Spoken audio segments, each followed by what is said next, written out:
Welcome back to Charging Stack, where we talk to builders reshaping how cities move. Today, we're going inside a mobility company that's rethinking mobility, not with hardware, but with AI for real world operations. Our guest is Matteo Forte, the founder and CEO of Switch, a startup building an agentic AI layer for fleets, logistics, and urban infrastructure. From Milan to Lisbon, Switch is helping operators forecast demand, rebalance fleets, and simulate city-scale deployments without waiting for infrastructure to catch up. With roots in mobility operations, a modular tech stack that spans planning to dispatch and live deployments across Europe, Switch is automating the future of operations. Matteo, welcome to Charging Stack. It's great to have you here. Welcome, Matteo. Let's start at the beginning. So Switch came out of street level pain points. We know that Switch didn't start as an agentic AI operations layer. So where did this journey start for you? Was there a moment where you had this, aha moment where you were like, okay, this is the thing we need to build? Yeah, first of all, thank you for having me, Philip and Marian. It's great to be here. Yes, we started a few years ago where agent weren't really a thing. And basically what we wanted to build, what we actually built at the beginning was a mobile app to connect different car sharing users to like swap and their cars and also share rides. That started from some experience on my side, living in the city center of Rome for a few years, and being a pretty heavy shared mobility user and getting familiar with the challenges. Then COVID hit, and what was our first POC with a university in Rome was supposed to last for 2 weeks. It lasted for 3 days because universities basically closed down and people were not really willing to share anything anymore. And we started from the user perspective to see the issues and the challenges of these systems, but we started with an answer that ultimately was not the one that was needed by the market. The aha moment, if you want, is when a few weeks, months later, talking with all of these players, we grew familiar with the operational and planning challenges that they had. And being users, we just saw the results and the impact of those challenges. And we decided to shift our focus, and instead of focusing on the final users, we decided to help these companies solve those challenges. So that's how it started. Awesome. So that's kind of what we covered in our article. So you're now a B2B SaaS company. You offer services to other companies who do car sharing, who do maybe a fleet floating or something like that. How did it evolve into an AI platform that you're building right now? So it started at something that didn't work out in COVID. And after that, so what did it take for you to pivot, to do such a big pivot, actually? Yeah. So we interacted a lot with those companies during those months.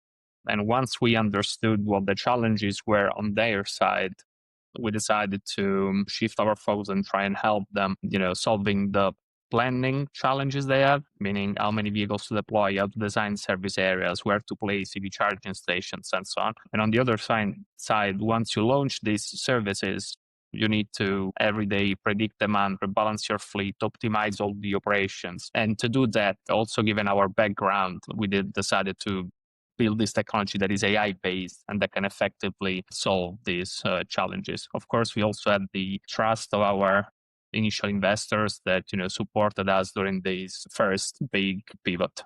That was really important for us to have at that stage. Yeah, I mean, big props to investors for, sometimes when these pivots happen, I know things can get tricky with funding, and I mean, you got a good team of investors on board, so kudos to them. Yeah, well, we always say this. Yeah, absolutely. I want to kind of touch base on, we read that, you call a Switch an operational teammate, not a tool, but something that's more adaptive. What does that mean in practice? So what does the AI actually do for a mobility operator? Okay, let's say the core idea is that tools wait for instructions. So if you look at traditional fleet tools, you have basically passive dashboards. You look at data and then you decide what to do.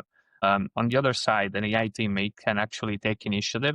So it it's proactive and it understands the goals of the operators, their constraints, the context where the fleet operates, and proposes or executes, if you want, actions. The other thing is it resonates about the entire system instead of looking at isolated metrics, because that's what usually happens if you look at analytical dashboard and you're a human, you focus on something, while especially mobility is kind of a wide topic, and you need to understand demand patterns, real-time fleet status, shift constraints, battery levels, external context, so weather, events, flights, transportation strikes, and all of that needs to get synthesized into operational plans. And ultimately, the difference is it adapts. So if plan for a scenario and it changes because flights get delayed, weather shift, there is an event you didn't plan for, then traditional tools can't really catch up with all of this, while the AI can update recommendations basically in real time. So all of these characteristics bring us to define it as more as a teammate than a traditional tool. Let's say when it comes to what it can actually do, demand forecasting is one thing. It can be very granular in terms of spatial and temporal resolution. It can suggest how to distribute vehicles before demand peaks, can help with pricing, with surge pricing or pricing vehicles less than a certain amount if you want them to be moved by your users instead of pay someone to actually do the job. And it can also help with strategic planning. So you can simulate what if scenarios, and before launching a new mobility service, you can simulate the launch and decide based on the results of the simulation and not on Excel files or your gut or whatever. And maybe once a year or something like that, when you need to decide how to steer your fleet, in terms of how many vehicles to deploy, or in terms of should we change how our stations are distributed, you can actually simulate all of those scenarios. And so basically these kind of unified brain for both short-term and long-term decisions is the AI teammate we are building. Okay, so we can see it's a broad spectrum of features. It's definitely a lot of things. We can break down each one later throughout the podcast. But what's like the core philosophy behind the agentic AI approach? So the thing is, we understand mobility as a dynamic system with lots of variables. So it's not a static optimization problem. So if you assume stable inputs, then traditional tools are fine. But if you understand that mobility changes every minute, you need a different approach. The mobility systems are alive, so you need to continuously sense, reason, act, learn. And those are things where agents can be really great. And also when it comes to the benefits for the final, they have lots of data, more than they can even look at. The issue is with the decisions that are coming from that data. So we are not really about exposing more data or data points or complex analysis. It's more about giving them recommended actions. And that's why we decided to go down this road. Ultimately, if you want, like every operator has a different tolerance for autonomy. So you have the bravest ones that are all in on automations and stuff, and the ones that are more cautious but still want the, let's say, the advantages of using the latest available technology. So giving them the ability to decide how to use this to control the autonomy level of the system is also something that we think is enabled by this new technological revolution. So how does this then differentiate from, like, let's say, traditional fleet optimization or some kind of a SaaS analytics tool? Yeah, the kind of the simple answer is traditional tools are information and switches decisions. So the thing is, more than, because we also of course show like charts, KPIs, reporting, it maps, all of that is part of the product, because there are some things that if you want to analyze, you need to take a look at the map. You need to actually visualize things and understand them. A conversational interface is not enough. We'll get to that. But the main difference is what you'll get is move 7 vehicles in these zones in these 90 minutes is the route you have to do. So that's kind of, the main difference. And when it comes to a couple of things on the technology, is the first one, we integrate planning and operations in the same environment, while you usually find tools to deal with only one or the other. And being in different environments can be a challenge for companies, basically. And we can work with any kind of vehicle. We work from micromobility to cars to mopeds and vans with 8 seats. It's really adaptable, let's say, while most solutions out there are focused only on on a subset of these vehicle types. And this is relevant because today fleets are getting more and more composed by different type of vehicles. And we think that it's relevant to be future-proof, to build a tool that is able to deal with all of them, basically. So yeah, I'd say that these are the main differences. So we can say something super universal, something super versatile, something that, definitely all the fleet managers can look at and find some kind of a use case is in your products. Yeah, I'm thinking about those L6 and L7 categories and vehicles, maybe even M1 category. Now, just recently, we were in contact with the founder from Milan, from the company Scooter. I don't know if they are your user, but when you say you're going with a universal approach, I think of them first because it's not a bike, it's not a moped, it's something like in between. It's so great that all of these companies can actually enjoy all these tools. And that's exactly what I wanted to talk about. Your platform actually has two flagship tools, if I gather that correctly. So it's Urbiverse and Urban CoPilot, plus the conversational agent.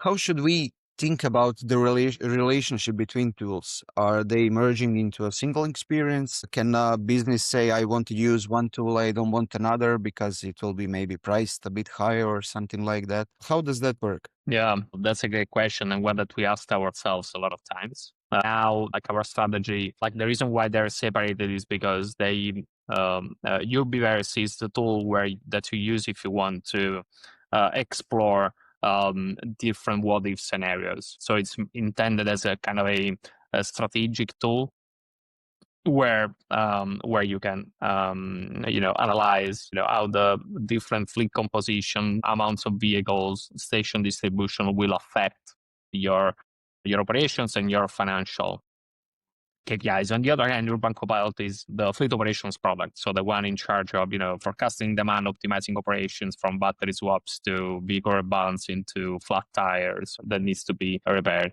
So this is the reason why we separated those two products in terms of also marketing and branding, because different companies need different things. Now that companies actually started using them, we understood that the marketing differentiation still makes sense. When it comes to how users interact with these products, we need to unify them and merge them into one experience, as you were saying. And this is also more practical for the agent. So the agent is kind of your unified interface, and then you have separated modules that deal with specific things. So this is how we're building the next version of our product. Yeah, that's how we think about it these days. Just another follow-up, quick follow-up. So let's say a company onboards on Switch and they mess around with Urbiverse and Urban Copilot. So what would be the most underrated feature that they would only start to appreciate once they use it? Because I'm 100% sure that they don't know everything that's in the platform once they start using it. And after maybe 2-3 weeks, they're like, man, this saved me so much time. I didn't even know I'm gonna use it. Is there something like some single underdog feature? How to say? There is a pattern that we see where they start asking relatively simple questions. How many trips did I do last week? Or how is demand forecasted to be for the next 3 days, or something like that. But then you can see that they build an appetite for the answers that the agent gives, and so they start to ask complex analytical questions that combine different tools. Show me the zones where I'm constantly underserving demand and propose me a redistribution plan, which is kind of a jump if you look at how these tools and these decisions are made today. So I would say that one thing is, the agent gives them the answers that they look for. And the other one is, especially when it comes to simulation, the main concern is about the accuracy of this simulation, because basically you have no way of testing that accuracy before starting making those simulations. That's like the main concern. And when with Wayla, we were able to measure the accuracy of the simulation process, comparing the results we got in the digital environment with real world metrics, and we got to over 92%.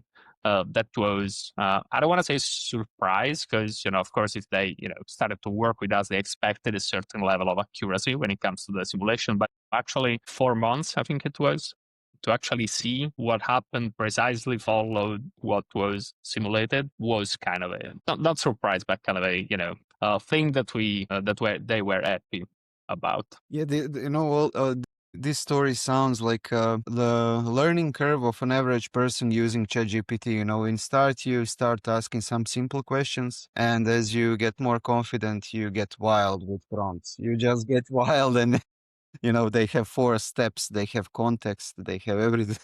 So it's great. I mean, it's great that you can see the development of a client using your tools. The longer they use it, the better they use it. So that sounds super cool. And regarding that conversational agent, who actually uses it the most? Is it the field staff? Is it the operational manager? Is it the business analyst, or someone else included in the process? So we typically have 2 different kind of people we talk to into mobility organizations. So on the one end, you have all the revenue managers with different titles, but basically people in charge of revenue for that company. And what they do is they explore demand patterns, try to get deeper into the why revenue or utilization changed on a certain day. And also they use it to build reports that used to take hours, and now they can do it in a few minutes. So in this, for revenue teams, the agent becomes essentially an AI analyst that, can read the entire fleet history, can generate predictive insights on the fly, and explain also the correlations and the drivers behind performance. So that's how the first category of users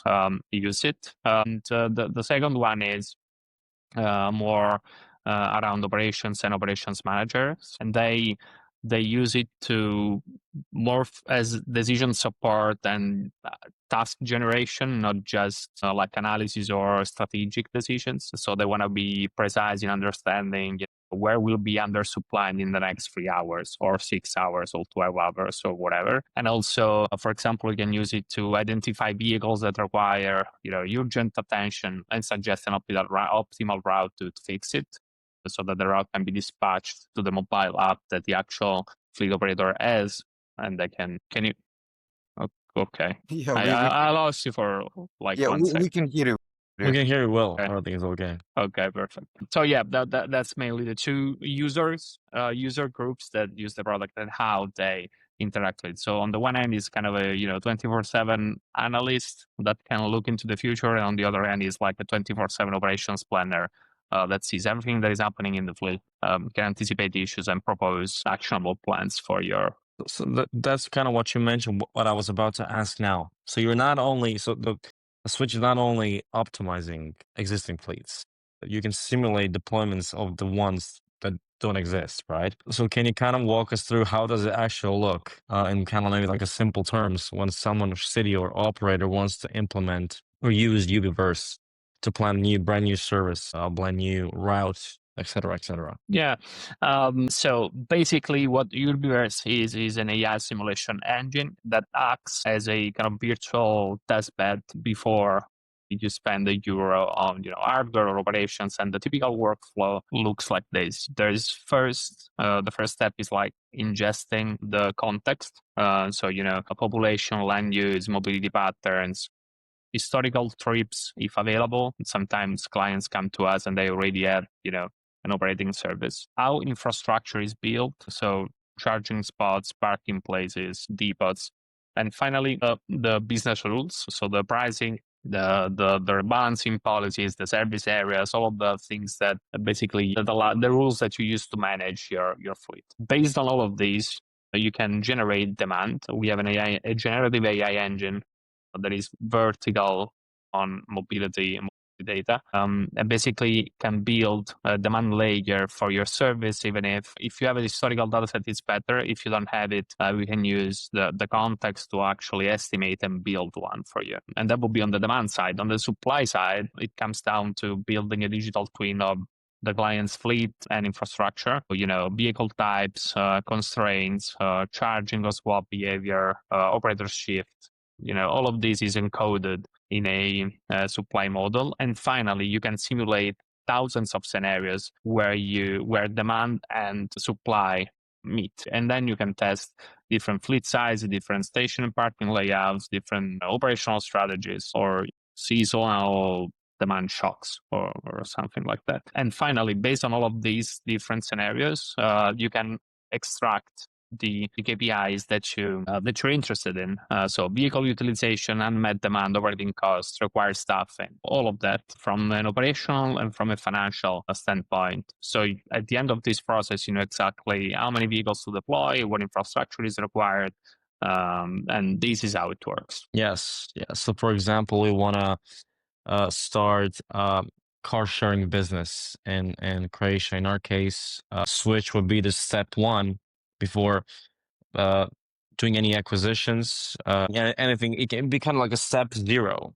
in that case before writing any business plans. So yeah, really interesting. Really sounds useful. What would you say? We read a case study, Wayla case study, that stated 92 prediction accuracy regarding your simulations. How did you pull that off, and what does that 92% actually mean? Yeah, so the process is what we just described. They came to us before launching their service in Milan to help them understand how many vehicles to deploy, how to design the service area, and where to place virtual stations. And basically, thanks to the process that we described before, they were able to simulate how the launch of their service will go. So they were great at describing how their service would behave. So, what basically they helped us build a very realistic digital twin of their fleet and the policies they wanted to put in place and so on.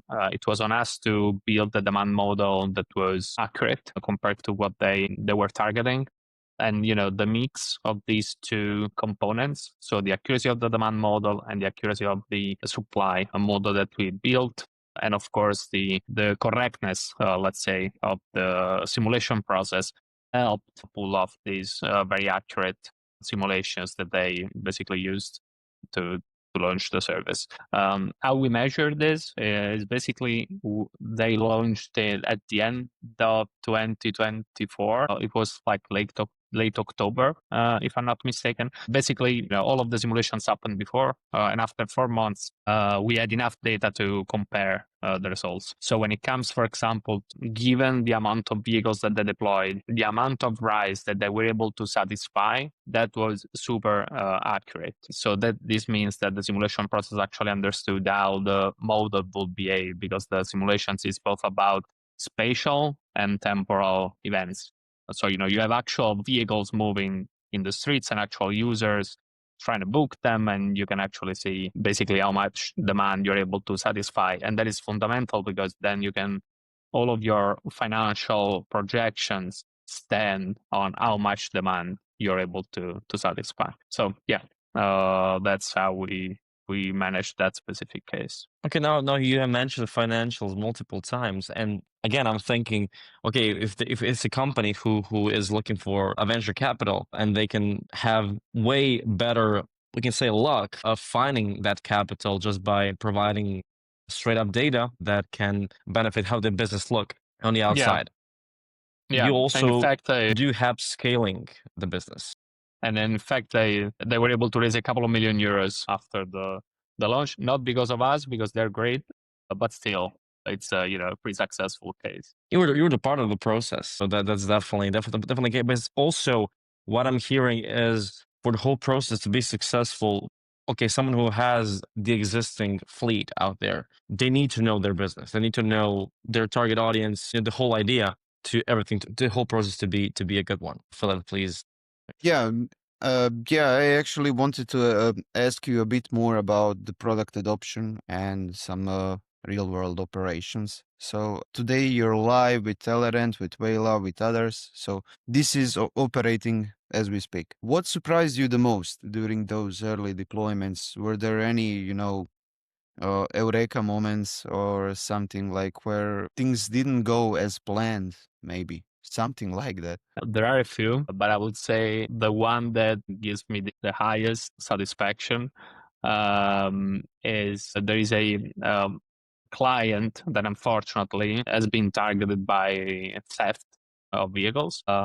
Basically, we collaborated with them to build an AI workflow that uses our infrastructure and our tools and our agent to notify them if one of their vehicles is stolen. You can do this specifying the different conditions that makes it really probable that that vehicle is being stolen. And thanks to the deep integration between the AI and the vehicles, now the client receives immediate alerts that are also shared with the local police to facilitate kind of a quicker response to all of this. But this is an example where our tech has been used in a way that I didn't really see coming a few hours before he called us and explained his challenge. Yeah, it's an unfortunate case, but gives you an example of how much these tools can be flexible and adapted to different scenarios. Yeah, an unfortunate case, but a new selling point. I mean, Yeah. it's theft detection. So, guys, if you're running a fleet, just switch. Another quick question. So, before a client onboards on Switch, do they have some kind of what would you say is the biggest misconception they have about what your product is and what it isn't? I think that most of them are scared that the technology can be complex to use and to integrate into whatever internal workflow they have. But that's actually one of the easiest parts. What it's actually hard is to align their own internal logic. So, what counts as a priority task, how shifts are structured, what constraints really matter to them. Because once those rules are defined, then the AI performs extremely well. The thing is, most, but some operators didn't spend a lot of time formalizing all of these processes and rules. So actually the effort is not on the technology side, it's more on the process side to define how they want their system to behave. So they probably overestimate the complexity of the technology and underestimate the complexity of how they need to behave as an organization to make the most out of these. So for fleets who are all have already adopted Switch, you just said some use it more than the others. Some define their processes a bit better and a bit wider than the others. So my question would be, how do you balance flexibility of your modular tools with usability for teams who just want an answer? So the guys who won't spend a ton of time optimizing their processes, formalizing their processes, they just want an answer. What's going to happen in the next 6 hours? What do they need to do today? What do they need to do to prepare for the next week, and so on and so on? So is there a way to achieve that balance, or something to provide them more value than they expect? Yeah, so I will get, asking the same question, a company that, did their homework and a company that didn't, they can ask the same question, they will get different answers in terms of how high the quality of the answer is. But when it comes to coming back to your point of, the flexibility of the platform, we've designed it in a way that is modular. So you have all of the different modules, scenarios, parameters, and you can dive in as much as you want to very granular levels of detail. But then usually these views are different based on your role into the organization. And so revenue managers want to have a certain kind of subset of these functions. Operational teams other ones. Then basically what we do is we build the tech to expose all of these different modules to the user and to the agent. And then it's up to your organization and to you to decide what level of complexity you want to achieve. You can interact with the agent, getting, certain conversational answers. You can dive in the vertical dashboards that we build, or you can integrate everything via API into your own internal super complex workflow. We have cases in all of these different ways of interacting with the technology. The relevant thing is the technology behind all of these interfaces is always the same. So you get, let's say, coherent answers, even if you change, of course, the way to ask them. Awesome. I mean, we've now gone, I think we've gone through the entire platform, all the products, we've discussed everything. And I think that the next thing we should discuss is business wise. You just started in Europe, in Italy. Mobility is fragmented. It's all, and national laws are different. The regulations differ from country to country. Adoption differs from country to country for tools such as yours, for EVs, for micro EVs, and everything. Marian, would you Yeah, please? what does that mean? What does that mean? Building in Europe, is Europe a fertile ground? Is Europe something that's causing you headaches? Are you building in Europe because you are Italian based? Can you break it down for us? Your clients' approach to each client being from a different country with different regulations, etc. We think that Europe, when it comes to mobility, then different sectors will have different answers. But when it comes to mobility, we think that Europe is dense, multimodal, and regulated enough for it to be a very good test bed for the tech that we're building. And probably if you build something that works in European cities, my guess is it will work also in other cities because they usually have patterns that are less complex. At least this is what we see from the data that we analyze. And in complex environments, good enough spreadsheets tend to break. And so we think that companies operating in these cities can actually see the benefits of this technology before others. But then, it comes down to, given the resources that we raised and that we have available at the moment, what is like a market we can realistically target with our with our resources. But of course we react to opportunities also, from the United States, from South Africa, Singapore. Like, we are pursuing all of these different opportunities, but and those are mainly inbound. But if I look at, we raised €1 million in the last couple of years. We didn't raise 100 million euros. So we need to focus our energies, at least when it comes to the geography that we target. So that these are a few of the reasons why we are building here. And of course, like, the team is European. We really believe that Europe has, things to say in the tech landscape. Absolutely. And these are a few reasons. We have great relationships with our stakeholders in the United States. We've been accelerated by Berkeley Skydeck, which is the acceleration program we use at Berkeley. I'm a fellow with the US Department of State for the Y2D fellowship. So we have great relationships. And we definitely look at other markets within the European one is good enough to start with. Awesome. So you mentioned, again, everything you mentioned for the United States. So are you branching, in a sense, are you going after those markets? You already have something there? Yeah. How does that happen? We have a presence and an inbound, let's say, marketing activities that allow for inbound opportunities to arrive from different geographies. When it comes to the countries where we are spending the resources, we have to actively target new potential customers. We are focusing on Europe and on, clients with certain characteristics, like more than 500 vehicles and, a taste for a certain level of technological readiness, because AI cannot work if you don't have data regarding your fleet, for example.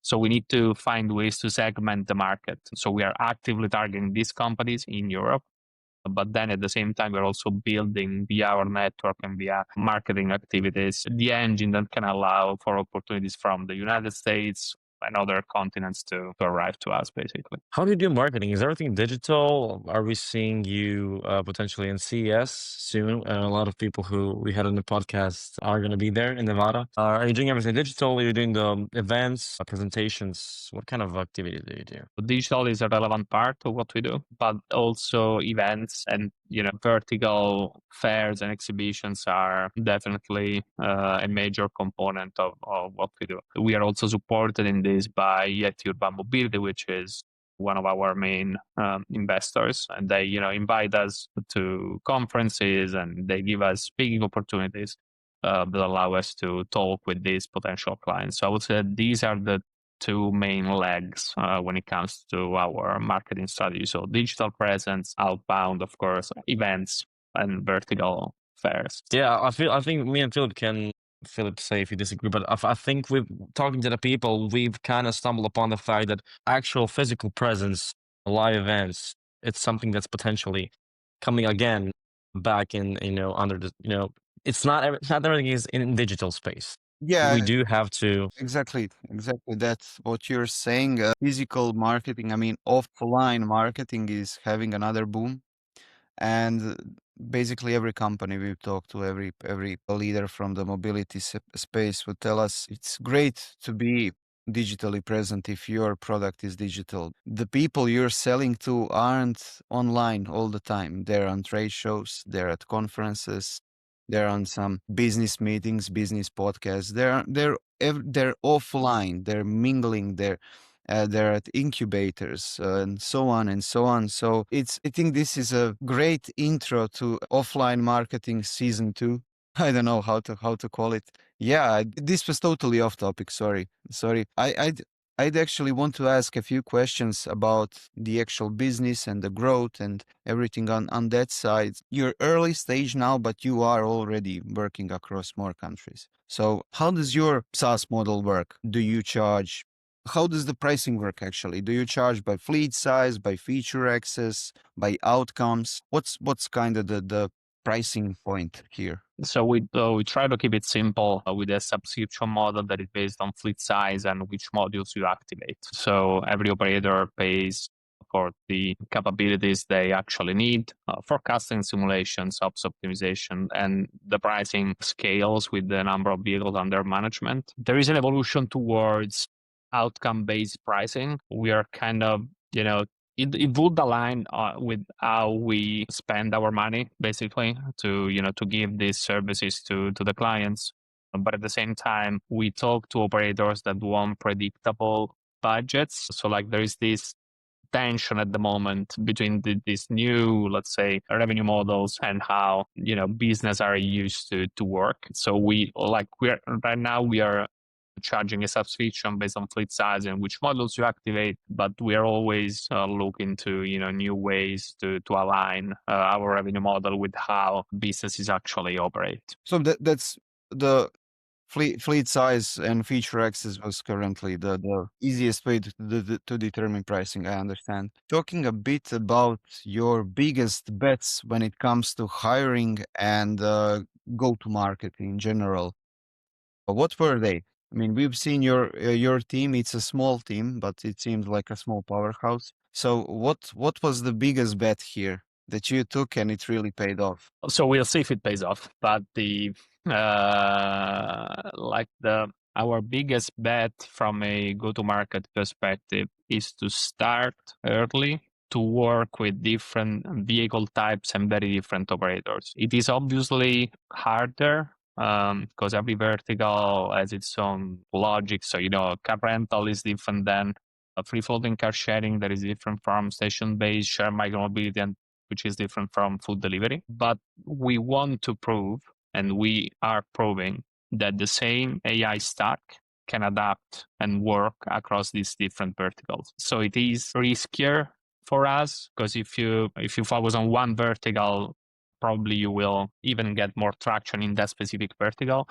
But given that what we want to build is a general AI fleet engine, we think that it is crucial for us to prove that what we're building can work even at very early stage across these different fleets and these different industries. Of course, it's a big bet because things can go wrong. Again, the complexity of approaching different verticals can be a lot to handle, but this is the strategy that we are pursuing at the moment. I would say this is our biggest bet on the go-to-market side. You said you're aiming for Switch to become an AI fleet engine, and my question would be, Could it become an operations layer, not just for fleets, but for mobility infrastructure a bit more broadly speaking? So could you, let's say, approach a mobility operator who does trains and trams and buses, and could you maybe, and now that I'm thinking out loud here, so we've hosted a mobility as a service company called Ubirider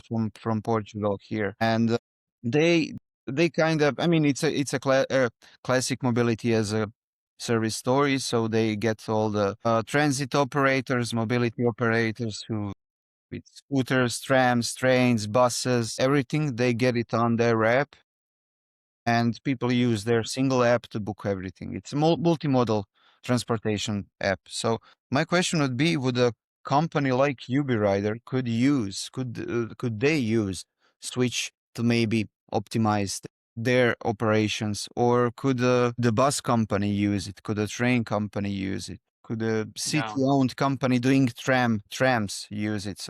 The potential is huge. I'm just trying to pick your brain here on, you probably thought all about this maybe a million times over. So Yeah. So we already have a client in the mass industry, so they are integrating our routing algorithm to for the multimodal routing that they need to do. And that's kind of the basic need they have. But there is a conversation in the mass world, especially in more sophisticated and advanced ecosystems around demand forecasting. So right now, if you suggest to, take a train from point A to point B, then, a bus to go to point C, and finally take a shared bike. Is that shared bike going to be there? Can you lock that vehicle 2 hours in advance because that user is going to be there? What if they then decide to, do a different modal choice? And basically forecasting the availability of vehicles in different stations and different places of the city can also empower better multimodal routing for mass application. So this is a very concrete use case that one could do today. When it comes to infrastructure, we also help a couple of cities, for example, the city of Turin, understanding where to place micromobility apps using the AI simulation engine. So we basically simulated different sizes, different distribution of these hubs, so that they could decide where to actually place them. They also won a prize a few weeks ago for this kind of innovation project. So definitely yes, and also the potential when it comes to public transportation is really important. Of course, we are again, being early stage, you need to decide where to focus your efforts, and we started with the kind of mobility services and fleets where there is a higher dynamic environment, more dynamic environment where things change fast. They usually don't go as planned. And this means, shared mobility, car rental, food delivery, more than public transportation, where at the moment there is a strong fixed schedule component. But looking, ahead, it's definitely possible and will be in our roadmap to also integrate those different sectors. yeah, so we can see here. So the Switch could be used basically by any mobility company, be they a bus company, shared scooter company, shared car company, fleet floating company, whatever. I see there are some key issues, like you said. Is there, if you use a multimodal transport app, is that scooter gonna be there after you finish your 2 bus rides? So yeah, absolutely something to think about. And yes, you said you're an early stage company. It may be maybe a bit too early to think about expanding that wide into such specific use cases. Yeah, I think we're kind of. I just wanted to finish things off with the last section that we have before going into the lightning round. We have, let's say, the next 12 to 18 months. Looking ahead, you're about to launch the unified interface. That's a big moment for you. What's going to change in the next gen rollout? What does the success look like for Switch by the end, let's say, of 2026? So now going, a year ahead, or you can even say some things. We still have 3 weeks until the end of this year. How you want to close the year, etc. Something, a future outlook. Yeah. So from the what's changing perspective with the next rollout. Again, we are collapsing planning, forecasting, operations into a single environment, powered by the engines that we developed and orchestrated by the agent. So instead of switching several tools, users can express goals, and the system will kind of navigate the right modules automatically. This means that it's not just a UI update, it's kind of a shift on, from dashboards to what we define as intent-driven operations. And so that's kind of the main change. When it comes to success, when you get to the end of the year, you have two kind of the clients that say, I don't want to discuss this until new year comes, and you have clients that are in a rush to close things by the end of the year. So we have a few that are on the line between these two options, and success for us will be to bring them on the let's rush things and close them by the end of the year instead of postponing them to new year. Awesome. Well, we wish you all the luck with everything you have ahead. We're now going to go into our last section of lightning round questions, where we ask you a question and you answer in word or two, sentence or two. So I'm going to do the first one and ask you, in your opinion, most underrated challenge in fleet optimization? Getting clean, consistent operational rules from the clients, from the operators. Again, AI is easy compared to aligning all of these internal processes and constraints that sometimes operators haven't formalized yet. Okay, understood. Here's the second short question. It's an interesting one. What's one city you'd love to simulate with Urbiverse? And don't say Paris. Paris is not allowed. Everybody says Paris. Every time we ask, everyone says Paris. Well, that was my answer too. I know.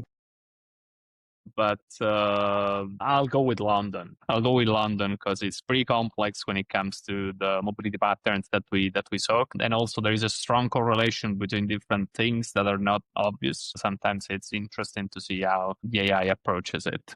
So yeah, I'll go with London then. Awesome. I think this is good that we ban Paris from all the answers, because whenever we ask some kind of question that involves a city, it's Paris, and we know Paris is great for mobility. Because it's dense, you have strong multimodality, Yes. highly regulated, so there is a lot of constraints, and Perfect. that's the reason. Yeah. For a Slack dashboard APIs, what's your favorite way to interact with ops data? APIs for structure and dashboards for visibility of data, spatial data. But ultimately, I think conversational interfaces are my go-to option. And the final question, AI for operations, do you think it's a bit overhyped or still underrated? Massively underrated. The majority of operators haven't yet even experienced what happens when AI stops being a reporting tool and becomes a decision maker. So yeah, definitely underrated. Yeah, that's kind of what we expected. This will be, a short highlight video. I think we've drained all our questions today, and I mean, it's been 60 minutes. We've kind of asked everything, and I think we've gone through everything through the platform, through the business. Thank you, Matteo, for joining us today. That's a wrap on today's episode with Matteo Forte from Switch. As mobility scales, cities shift, we'll need more than vehicles. We'll need software that can see, that can simulate, and that can respond in real time. Switch isn't replacing operators, it's giving them a smarter, not a tool, but a teammate that can work in real time, that can think as an operation lead, and that can adapt as fast as the city changes. So for more conversations like this, follow Charging Stack on YouTube and on LinkedIn, and stay tuned for more builders shaping the future of movement. Thank you, Matteo. Thank you.